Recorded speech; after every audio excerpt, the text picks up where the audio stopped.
इंदापूरचे भाजपचे नेते हर्षवर्धन पाटील शरद पवार गटाच्या संपर्कात असल्याच्या चर्चा रंगू लागल्यात आणि त्यावर आता स्वतः हर्षवर्धन पाटलांनी खुलासा केलाय।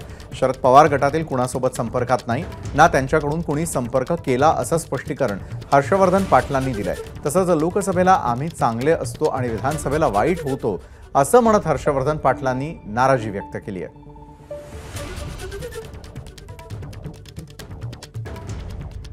2-3 महिन्यात विधानसभा आहेत पुढच्या काही दिवसांत, त्या अनुषंगाने काय सांगतात ते? कारण इंदापूरची चर्चा बरीच होऊ लागली।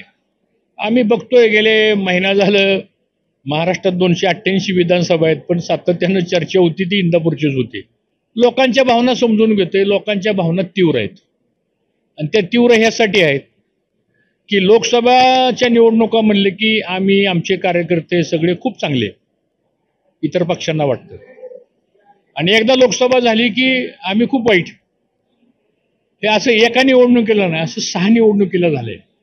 19ला लोकसभा लागली, परत आम्ही सुप्रियाताईंचं काम केलं, त्यावेळेस म्हणले आता विधानसभेला आम्ही मदत करू।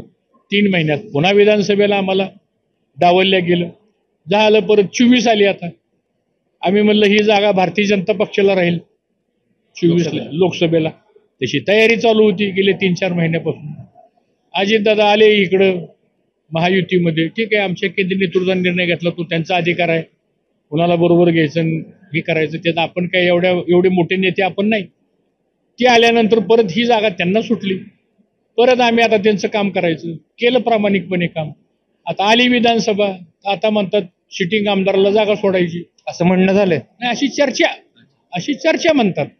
आता जागा सिटिंग आमदाराला जाईल का आम्हाला मिळेल का आणखीन काय होईल ह्याची काय आम्हाला कुठल्या गोष्टीची कल्पना नाही।